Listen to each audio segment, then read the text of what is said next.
आज मेरे पास सब कुछ है लेकिन उसके बावजूद भी एक गम अंदर से खाया जाता है कि मेरे पास सब कुछ है लेकिन मेरी टीम के पास नहीं है वो चीज। मेरे पास मेरा गम नहीं। मुझे पता है रवि शर्मा भी चला गया तो मेरे पीछे कम से कम पूरे हिंदुस्तान के अंदर 2 करोड़ रवि शर्मा है। लेकिन मैं ये सोचता हूँ कि अगर भगवान न करे कि मेरे किसी साथी के साथ ऐसा कुछ हो गया और उसकी टीम नहीं हुई तो उसके 20 बच्चों का क्या होगा। पता नहीं आप अपने परिवार को लेके सीरियस है या नहीं, पर मैं आपके परिवार को लेके बहुत ज्यादा सीरियस हूँ। अब निर्णय आप लोगों का, डिसीजन आप लोगों का। मेरा एक दोस्त था, और तो नहीं हो रहे आप लोग, नींद तो नहीं आ रही। मेरा एक मित्र था, मैंने पिछली बार ये कहानी मुगलसराय में बताई भी थी शायद। 35 साल के उसकी एज थी और वो मेरा पड़ोसी था, 4 मकान छोड़ के रहता था। एक जैनपैक नाम की बहुत बड़ी कंपनी का मैं बहुत अच्छी पोस्ट पर था, 2.5 लाख रुपया महीना सैलरी थी उसकी। अकेला कमाने वाला, एज मात्र 35 साल। उसको घमंड था कि मेरे को 2.5 लाख रुपए सैलरी मिलती है। कितनी? बहुत घमंड था उसको अपने ऊपर। और उसकी बीवी और उसके बच्चे भी घमंड किया करते थे। बच्ची छोटी सी थी, घमंड तो खैर क्या करेगी, लेकिन एक अच्छी लाइफ स्टाइल थी। Right sir? तो कुछ नहीं, वो मुझे अक्सर बोला करता था, अरे यार रवि ये क्या तू यार पूरे हिंदुस्तान के अंदर हल्दी धनिया बेचता फिरता है यार, ये क्या काम करता रहता है तू, मेरी तरह एक शानदार नौकरी कर यार, मुझे 2.5 लाख मिलते हैं, तेरे को पता है, और नेक्स्ट ईयर मेरी सैलरी होने वाली है 3.5-4 लाख। पागल, देख कितनी रेपुटेड इनकम है मेरी, कितनी इज्जत है मेरी समाज में।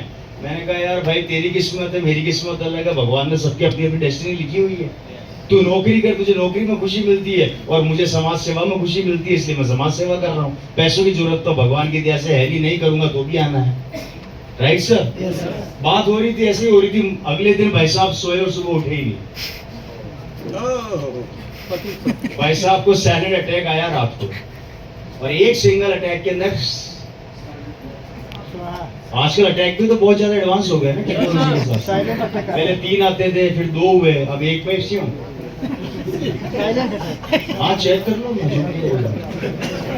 थोड़े दिनों बाद डॉक्टर भी पूछेगा मारा क्यों, कारण समझ में आज तक नहीं आया। एडवांस मौत भी तो एडवांस हो रही है ना, समय के साथ बदल रही है, पर हम नहीं बदल सकते। आगे बढ़े सर। वो निकल लिया सर, वो निकल लिया, दुनिया से चला गया, उसको गए आज 1 साल हो गया। अब उसके घर की कंडीशन दिखाता हूँ और सुनाता हूँ। पहला, उसके ऊपर जो लोन था, वो लोन वाले उसके घर का दरवाजा खटखटाते हैं पर डे। 1 साल के अंदर उसकी कार उठा के ले गए क्योंकि लोन भरने वाला खत्म। जिस कंपनी में वो नौकरी करता था, उसके मरते ही वहां पे किसको, दूसरे आदमी को रखा जाएगा, उसी को सैलरी दी जाएगी। कंपनी को सिर्फ अपने व्यापार से मतलब है, आपसे मतलब नहीं। 2.5 लाख रुपए 1 सेकंड में जीरो हो गए उसके जाते ही, और उसकी जगह पे किसी और को नौकरी पे रख लिया गया। उसकी बेटी जो जयपुर के one of the best school में पढ़ाई किया करती थी, सरकारी स्कूल में आ चुकी है, गाड़ी उठा के ले जा चुके हैं, मकान बिकने की नौबत आ चुका है, और उसकी बीवी पूरी कॉलोनी में बोलती फिर रही है कि मेरे को बुटीक का काम दिलवा दो, मैं बुटीक का काम करूंगी, मुश्किल से 5-7-10 हजार कमा लूं, मैं अपनी बेटी का पेट पाल लूंगी। टोटल परिवार कॉलेप्स, टोटल परिवार खत्म, और एक आदमी के जाने से। और उस जगह पे आप होते तो क्या होता? तो मेरे को बताइए फ्रेंड्स, क्यों आप सीरियस नहीं है? 4 लोग मना कर देते हैं, घर बैठ जाते हो। सर साबुन ढंग से काम नहीं कर रहा, घर बैठ जाते हो। सर नमक के अंदर थोड़ा खट्टापन कम है, घर बैठ जाते हो। सर पिकअप सेट 250 किलोमीटर दूर है, कौन जाएगा, घर बैठ जाते हो। अरे आप आज नहीं बैठ रहे, आपकी किस्मत बैठ रही है और आपके बच्चे का भविष्य खत्म हो रहा है। जुनून पैदा करो अपने अंदर।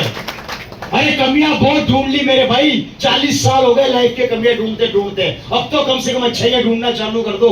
लोग बोलता नहीं होगा तो, नहीं बढ़ेंगे तो, नहीं जुड़ेंगे तो, नहीं आगे बढ़ा तो। अरे इसका उल्टा कर दो यार, जुड़ गए तो, बन गया तो, आगे तो, बदल गई तो।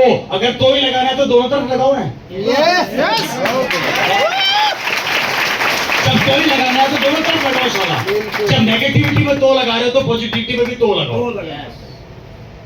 क्या संभव नहीं है? अगर रवि शर्मा इस बिजनेस का स्टार डायमंड बन सकता है तो आपके आप में क्या कमी है भाई? है जी, क्या कमी है?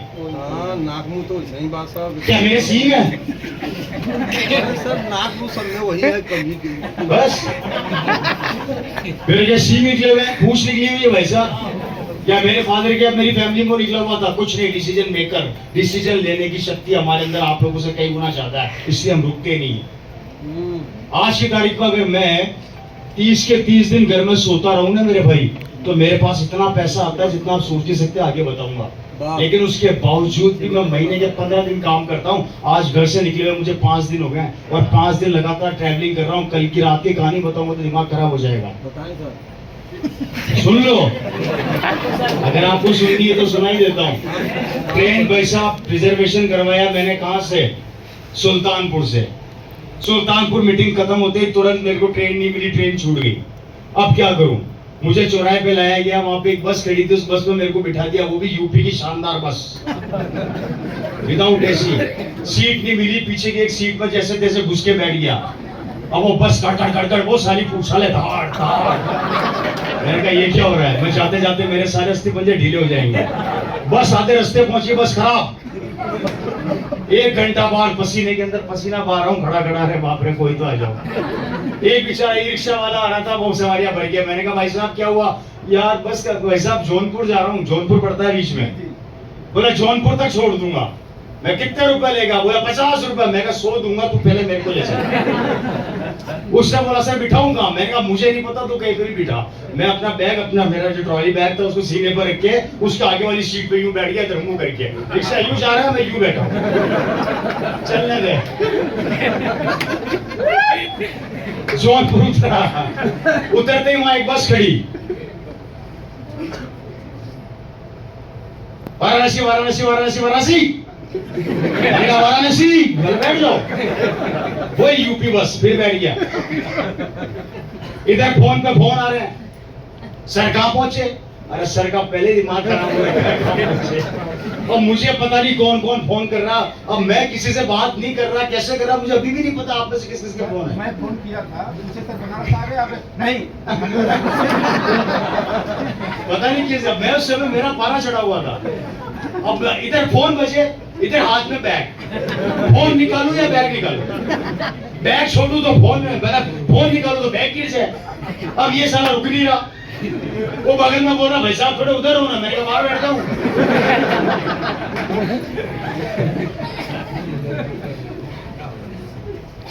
अब जैसे तैसे उस बस में चढ़ गए साहब। अब चढ़ने के बाद भी कहानी देखो भाई साहब, वो चले नहीं, पसीना खड़ खड़ खड़। मैंने कहा भाई तू कब चलेगा? बोले सर बस निकल ही रहे। वो निकलते निकलते साले ने 20 मिनट बिठा के रखा अंदर।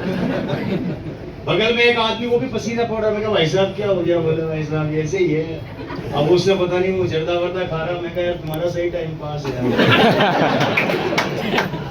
गप्पे मारने चालू कर दिए उसके साथ। बोला आप कहाँ जा रहे हो? मैंने कहा यार यहाँ के तो नहीं लगते। मैंने कहा राजस्थान से आया हूँ यार।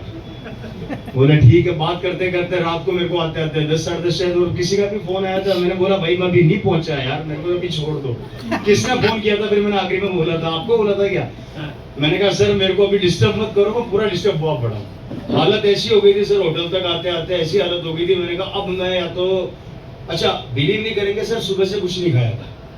सुबह सिर्फ मैंने 1 गिलास जूस पिया था और उसके बाद मीटिंग करी थी। और सुबह से लेकर रात के 11 बजे तक मेरे पेट में कुछ नहीं गया था, क्योंकि लगातार भाग रहा था। ये इतनी मेहनत मैं अपने लिए नहीं कर रहा सर। मेरे पास आज कोई कमी नहीं है। मैं जिस कार में चलता हूँ ना, वो कारें भी मेरी 1-1 करोड़ से ऊपर की है। जिन कारों में मैं चलता हूँ, लेकिन उसके बावजूद भी ये है ना, ये जब ये ट्रैवलिंग जब सुकून देती है ना, कि आज मेरी वजह से आपके घरों में अगर पैसा और खुशियां आ जाए, तो शायद इससे बड़ा पुण्य धरती पे कुछ भी नहीं है। अभी आ रहा था, नींद नहीं है, रास्ते में आ रहा था,